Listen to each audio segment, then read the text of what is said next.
business trip. Did the people move around? It does tingle a little bit.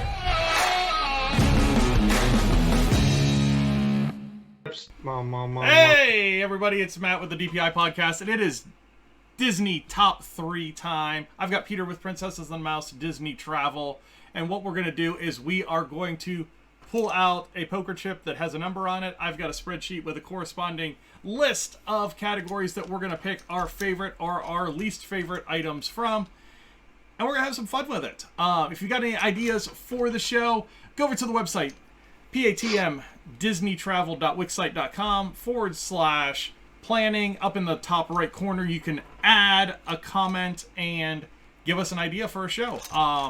We've had a few come through, and they've been pretty fun. So, always love the participation. So today we are going to be doing lucky number 13.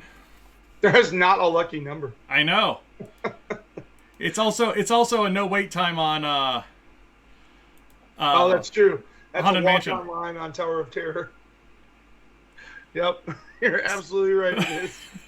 So, number And Haunted 13. Mansion. Ooh, this is a good one. We've both done this at the parks, so we'll probably step all over each other's feet on this one. But we're going to do the top 3 romantic restaurants or dining experiences. You've got. Do they have to be currently available? No, they don't have to be currently available. Okay.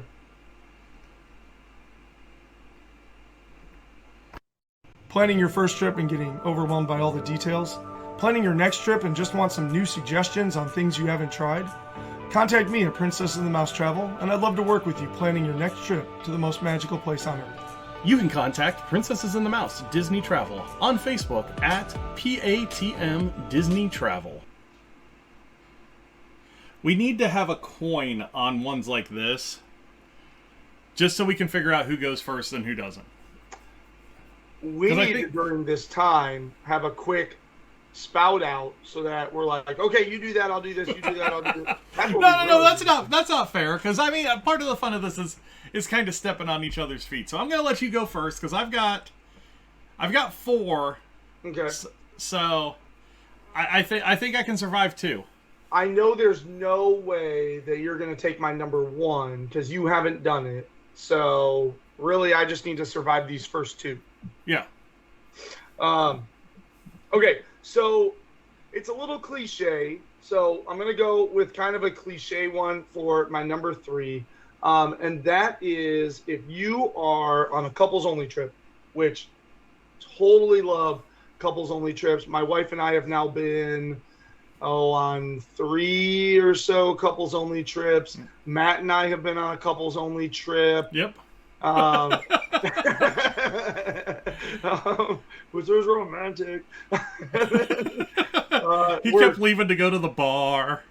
Yeah, as I've been known to do. I do that on family trips, actually. And then we're kind of like, in September, we're planning a dual couples trip. Yeah, that's going to be fun. So anyway, on couples only trips, we can talk about just sort of like the nicety of being able to just not have to work on the kids' schedule, and the nicety of you're not, you don't feel like you have to rush in from park open to park closed. But even if you do, it's totally fine if, like, in the middle of the day, you literally spend like 2 hours just sitting and having a snack and a drink and just looking out at the water in Epcot or Hollywood Studios or whatever. So just the environment of being there as a couple is completely different than being there as a family. But I'm going to pinpoint specific spots. So one of my favorite things that we have done on our couples only trips with my wife has been to go to a romantic dinner, because there are kind of some places where you can go that there's families can still go, but not a lot of families book there. So my number 3 is kind of cliche because a lot of people do it, but I'm going to say have dinner at Le Cellier. Okay. Dinner at Le Cellier in Epcot, for those of you that have never been there, you kind of weave back to where the O Canada Theater is, where they do the Appleseed Orchard, and typically the honey, or not the honey, I think it's still apple-based during Flower and Garden Festival as well. It's right there along that path, and basically what it is you are, the decor is sort of a wine cellar in a Canadian chateau. Yes. And it's a relatively small restaurant, so you already get a very intimate feel. And then the menu is a fine steakhouse. And so the whole thing can really set itself up to be a really, really romantic experience for you and your partner, because you're having really nice either steak or pork or chicken dishes. You're going to couple that with a really, really amazing wine list. You can do kind of like a dining experience where, like, it's got the wine that pairs the best with the meal. Yeah. And if you do an appetizer, it's got the wine that pairs best with that. So you can sort of do a appetizer with this glass of wine, meal with this glass of wine. So it's a really, really fantastic dining experience, and a really, really nice, quiet, quaint, romantic feeling environment. So I'm going to go with dinner at Le Cellier is a fantastic thing to do on a couple's trip. Yeah. Matt, I'm right there with you. That was definitely one of the restaurants that I was looking at when I thought about this. I'm going to go with the other meal, and I'm going to circle back to dinner here in a bit. But one of my favorite things to do, and we've done it as a family, but I think on a couple's trip is you do have that set your own pace, and breakfast for us tends to be slower when we don't have the kids, because we aren't rushing to the park. So one of my favorite breakfasts to do is the Grand Floridian Cafe.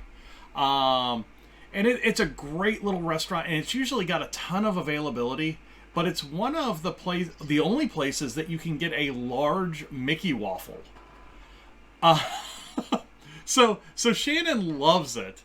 But you can pair that Mickey waffle with a mimosa or something like that, or a really high-end coffee drink, and really have a really nice breakfast in a really nice location, because Grand Floridian Cafe kind of looks out into the garden area of the Grand Floridian, in that commons area, and it's all glass. It just beautiful little area to just kind of sit down and just hang out and have a nice slow breakfast, and then get into the parks on your own time. So my number 3 is going to be having a breakfast at Grand Floridian Cafe.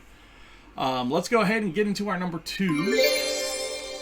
I really like that one. That is a really good one, because the mornings kind of feel different. How many times when you're there with the family are you get the kids up and start getting them dressed and ready, and I'm going to run down to the quick service and grab the food and either bring it up to the room or have it at the table, because we got to be at the park. We got to be on the buses in 15 minutes. Yeah, or you're splitting. You've got 2 people in the line at Starbucks. You've got 2 people running back to Gaston's Tavern to get cinnamon rolls, and yep, all of it. Yep. Or hey, you go get in the line, and then I'll catch up with you while I swing into the Starbucks right here. Yeah. Oh, it just way different. When you're there with your couple, you're like, hey, you want to go get Starbucks? Yeah, let's get Starbucks, and let's just go sit outside Starbucks and drink them slowly and leisurely. Yeah. And actually see like the Dapper Dans in the morning or something. Yeah. So I was, for my number 2, I was thinking exactly along the same lines as you. So one of my favorite things to do on a couples only trip is, my favorite time at Disney is when the sun goes down, because it could be 100 degrees all day long, but as the sun starts to set, it will always cool down to like a mid to high 70s or better, and the humidity will always drop as that sun starts to go down. And so my favorite thing is Disney at night with the person that you're there with on those couples only trips, because just, and this goes, we can talk about this everywhere. We can talk about like leisurely coming out of the park, enjoying this nice cool air, or coming out of, say, Epcot and taking a stroll around the boardwalk, or getting back to your resort and taking a late night stroll and just enjoying the sound of the insects in the air and the coolness. And maybe you swing by the bar and grab yourself a drink on your like leisurely stroll around the resort.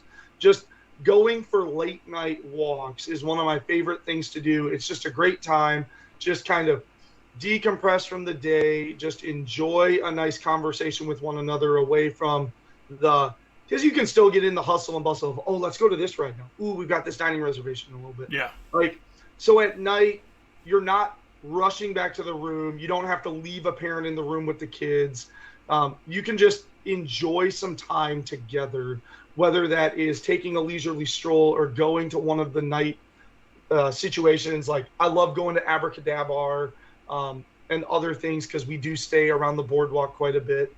It's just really nice to have that slow-paced evening and not having to like, oh, well, it's 9:30. We got to get this one to bed so that they can be up at 6:30 so that we can go tomorrow morning. It's, oh, we can stay out till 11 or whatever and then wake up around 7 or 8. No worries, you know. Yeah, one thing that we've been able to do a couple of times without having the kids is we tend to go on our couples trip while they're taping for the Christmas specials. So being able to stay after park close and be a part of those has been really cool. You know, enjoying that cooler air, staying out a little bit later without having the kids, and being able to enjoy some of that stuff that goes on at the parks after hours is really cool. So my number 2, I have a few different things, but I really want to hit on this because I really feel like there's like 3 or 4 like just top end dining experiences when it comes to couples, and I want to hit wow. Where'd that thought bubble just go? I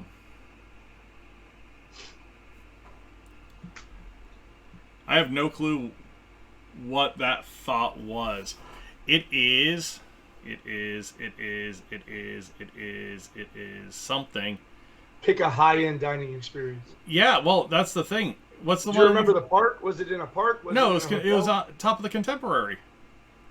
Oh, yeah. That's funny. California Grill. Cali Grill. Thank you, Shannon. You yell it. What? Shannon yelled it up first. What? That's ridiculous. You're on like a 2-second delay.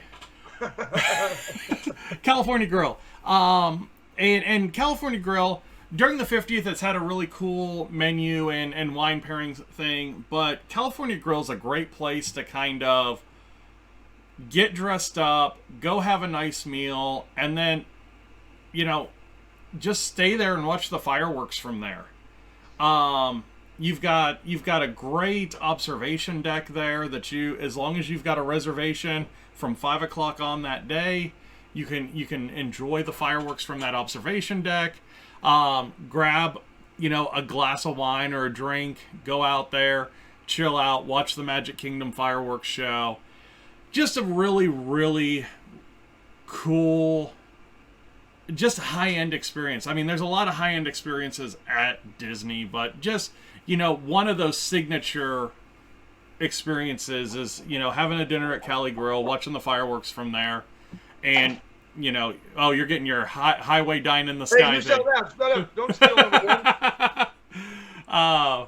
But yeah, that's really, really, really cool thing. So, my number 2 is you do one of those signature experiences like Cali Grill and enjoy the fireworks there. So let's go ahead and get to our number 1s before Peter blows his top over there. And Peter, before you get too into what it is, tell people where they can find you. Over on Facebook. Well, you can find me here on most Tuesdays.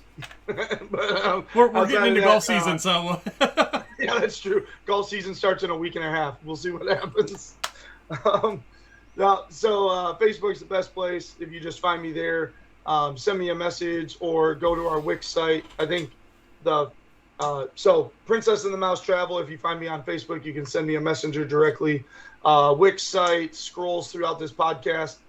So you can go there and fill out a vacation request form. Either way, should get back to you relatively quickly and be able to start kind of getting things planned for you. I would love to talk to you about whatever it is, whether it's cruise line or land or Paris or whatever. Obviously World, we talk a lot about World on this show, but I can help you out with all those other things as well. And beyond Disney as well. So if you're just thinking about taking a trip or taking a cruise and whatever else, I'd still love to talk to you and see if I can help you out. Worst case, I say, I don't have a lot of experience with that. I'm not the best person, but I'll be honest with you when it comes to that. So would love to talk to you. Yeah. Sounds good. So what is your number one? We already know what my number one is. So it is not currently available, but I really, really hope that they bring this back because my wife and I did this for our 10th anniversary. So at this point, it is approaching 5 years ago. It was gotten rid of with COVID, but as we have seen, they have slowly and steadily been bringing things back. So my number one thing I have ever done at Disney World with my wife, and my ring is popping up here. There we go. Oh, no. What the heck? I got rid of it, and then it came back stronger. So it is the Highway in the Sky. And as you can see with it, it's got the 3 monorail resorts, Polynesian, Contemporary, Grand Floridian.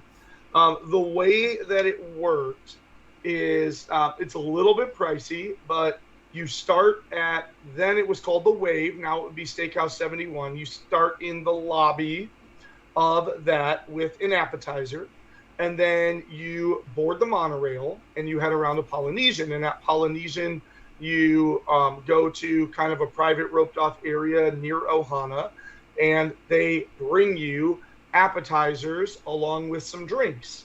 And then you head over to Grand Floridian and you go to Narcoosee, and you sit down and have a full dinner, and you choose from several menu options. And the reason why this experience sticks out is because it's small. The maximum number of people that they'll take is 20.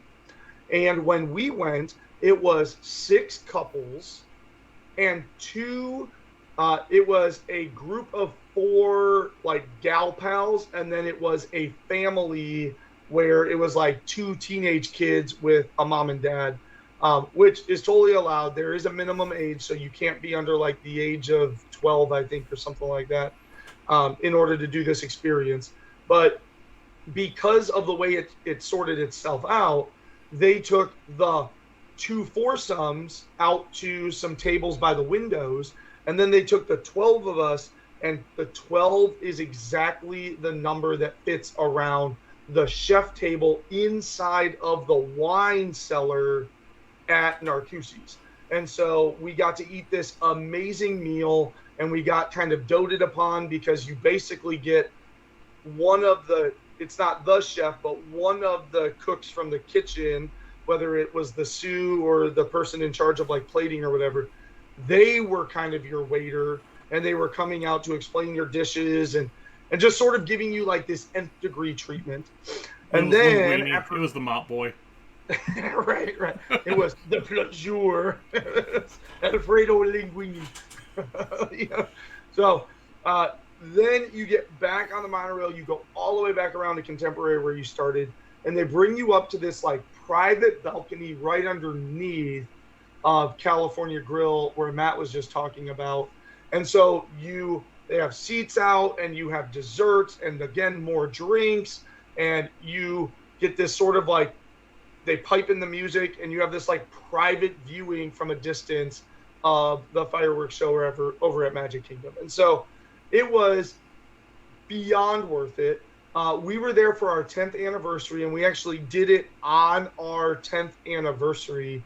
And it was funny because 2 other couples were also there doing it on their 10th anniversary. And so we then got together with We got together with one of the couples because we found out we were both going to the same park the next day. We got together with one of the other couples because we found out we were both staying on the boardwalk. And so we got together at Abracadabar one night with them.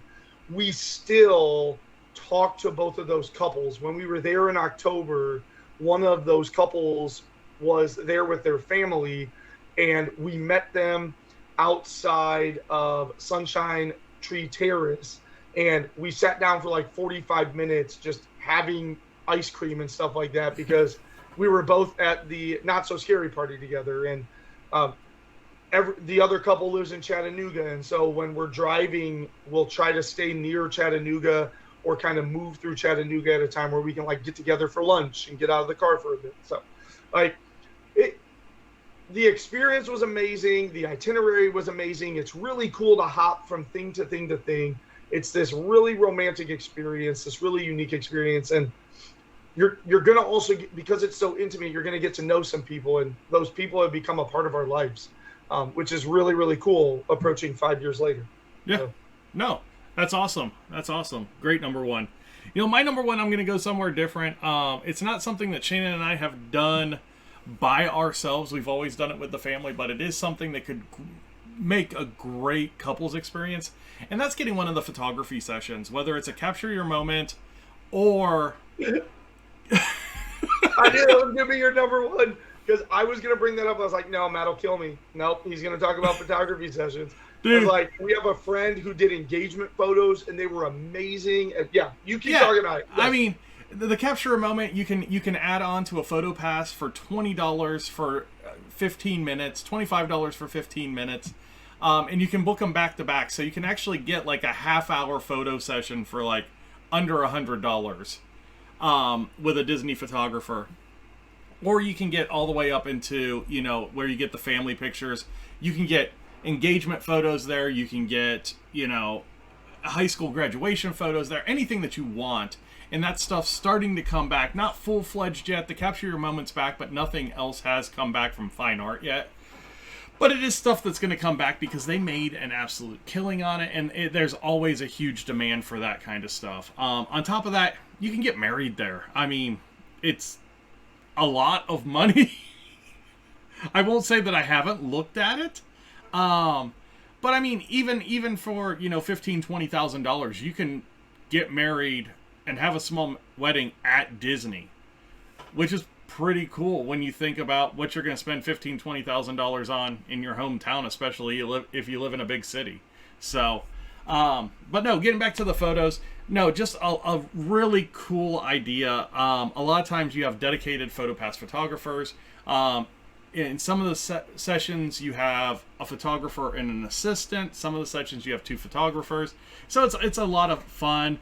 Most of the sessions you get retouching done on the photographs before they're sent to you. It's just really, really cool.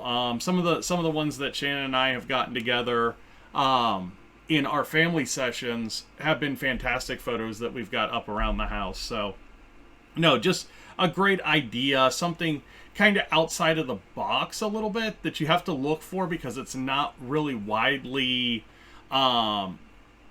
broadcast. It's not advertised really well on things that you can do, but definitely check out that Capture Your Moment if you're going to do like a quick, you know, a pop-up engagement or something like that.